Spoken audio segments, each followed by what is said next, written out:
Richard was asking me to try to present to you what we do in the Business Mirror for the digital age, and we are connecting to the millennials. And this is the talk that I will present to you today. Because who are the millennials? Those that are watching ALDAB. Do you guys know about ALDAB at all? Good. Yes, I see only 20%. It's phenomenal. It's so good, Twitter is setting up office in Manila. We have been informed in the AdBoard.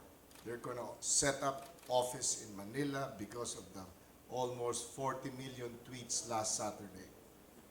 And the interesting thing about it is that it does not happen during the show. It happens during and beyond and after the show and continues. At any rate, I'm here to talk about what we're doing to attract the millennials. And who are the millennials? As we say in the Business Mirror, the millennials are characterized by their, let me get this straight. Who's going to help me here? There. By their enthusiasm for technological and communication advances, members of the so-called Generation Y blazed in a new world of information sharing using social networking technologies.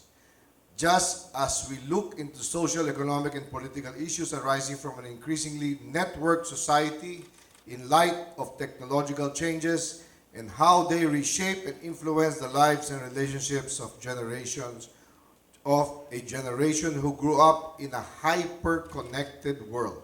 Filipino millennials make up 36% of our population of almost 100 million. Our candidates had better reach out to this or they won't make it.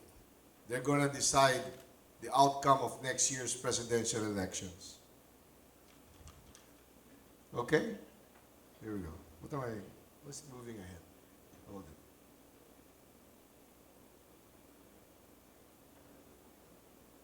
it. Okay, there we go. In the Business Mirror, if you read the Business Mirror, we have content that others don't have. They have content that we don't want. We don't have exposés in the Senate. We don't have this whistleblowers thing in the Business Mirror because we feel our readers get the junk elsewhere. We don't print junk in the Business Mirror. We stay away from intrigues, political intrigues. You won't find it here. You want something to bring home and learn, you read the Business Mirror.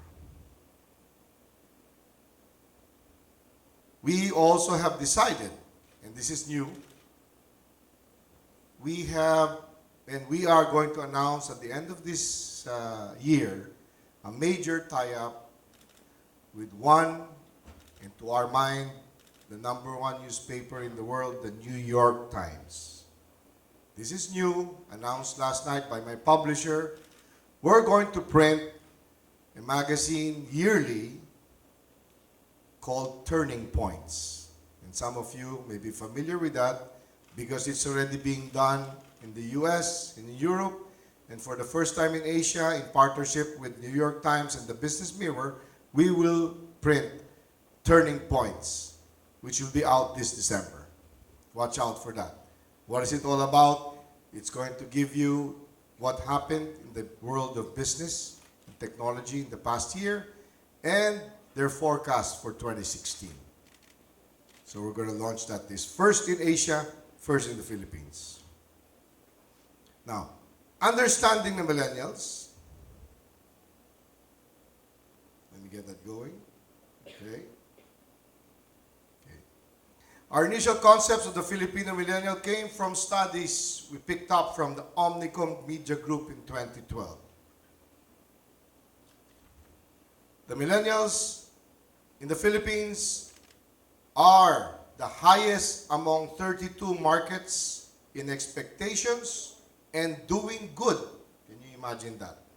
70% of the respondents said they are much more likely to shop at stores or buy products and services from companies that are making charitable institutions. The world of CSR. Thank you. That's true. Some more interesting findings. Millennials in the Philippines are also the highest. 68% among respondents who consider themselves savers rather than spenders. You know, that's true, huh? My kids get allowance. Now they get it through the bank because I transfer to them, at least the bigger ones. And they've got so much money. I said, don't you eat? Yeah, but we eat. But we eat what's cheap. We want to save. We want to save for the weekend. Showed interest in planning their future financially, which is good. If I were you, if you have kids, those who have kids, make them open an account. I won't tell you the bank I use, but I transfer online from my phone. Of course, those who have graduated don't get allowance anymore. That's the happiest day for us parents once we graduate. No more allowance. No? When they get, they borrow and pay back. It's good. Other interesting findings, millennials in the Philippines, 59% top those in Singapore, 58%, who agree product reviews are critical in their purchase of a product. That's interesting. My daughter, who is second year at the University of Asia and the Pacific, always says, before I buy it, Papa, wait, let's read up. My two daughters who are working said, we want to own a car, okay. You want to get a bank loan? Okay.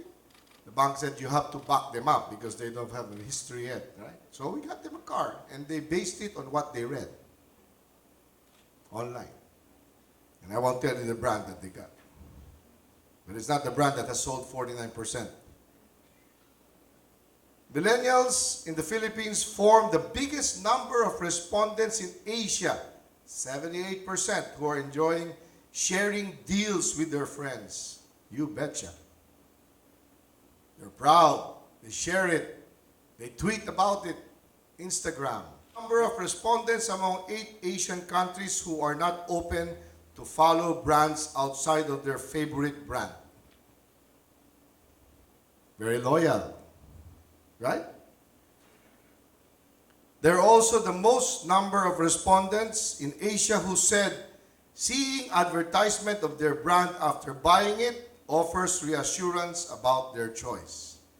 But they have to see it online. They have to see it digital. In the Business Mirror, we have brands that are both in the hard copy and online because they should complement each other. I'm also the president now of the United Print Media Group, and I told them 4 years ago in my first term, we must embrace digital.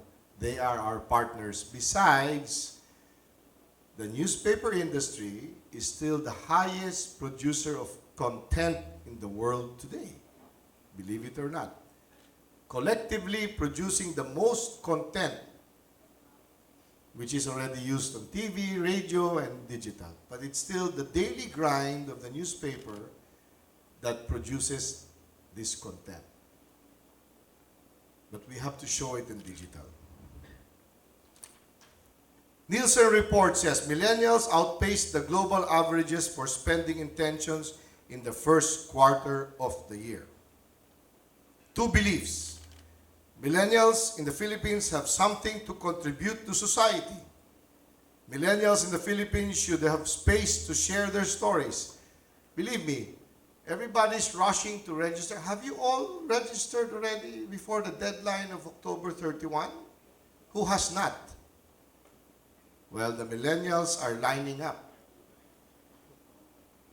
My children in that age group want to line up and register online. I don't know when they're going to get their ID because I still don't have my ID to date.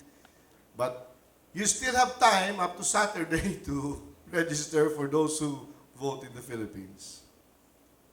They want to contribute to society and a space to share their stories.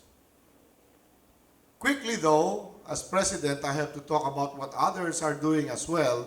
The Philippine Star, for one, went into television. Can you believe that? To get into the millennials. They have this show called Single Single, a mini-series that they have on TV, which is a romantic comedy production, combines the strength of cable on Cinema One and print media. And they're also producing another TV show called Wheels TV. So, what is our industry doing? For the Inquirer, another member, they have a young blood, but this is more political. An excerpt from one of their columnists said, "We should not be inured to reports of corruption, of delayed justice, of violations of laws that seem to favor not the majority but the privileged few." I was here when Mayor Duterte spoke, jam-packed. Unfortunately, the others didn't pay. But anyway, that's another issue, Rebecca. But really, you know why the millennials can relate to Mayor Duterte? Is because each and every one of us have been victimized by the police, by the barangay captain, by the barangay tanod, by the MMDA, and we relate to that. That's why we can relate to Duterte. Unfortunately, he is not going to run. So, too bad for us. The bulletin does millennials and family corporations. According to the writer Chudoro Estacio, because of their unique characteristics, most millennials have shown lately that they too can become good business leaders. I know the tech editor of the bulletin, Art Samaniego, and my God, the way the gadgets are featured, and they promote it online. But you need to buy the hard copy to win a gadget, but they promote it online. So they know their sense there that they need the gadgets to attract. Everybody wants a new smartphone. Besides, smartphones now don't last as long as they used to, right? So overall, the print media industry, not only the Business Mirror, is reacting. We're studying. We need to know what is happening. And our millennial section is there weekly, and by the way, it's all edited by young people below 20. We allow them to express their views. We allow them to use this page to reach out, and sometimes the articles are out of this world, but among themselves, they can relate to it. And I think this issue is out every Tuesday, if I'm not mistaken. And we're going to dedicate more days for the millennial, including weekends. Ladies and gentlemen, this is happening as we speak, and as the president of the print industry, we need to react and embrace it. Thank you very much, and I hope you all have a good rest of the day.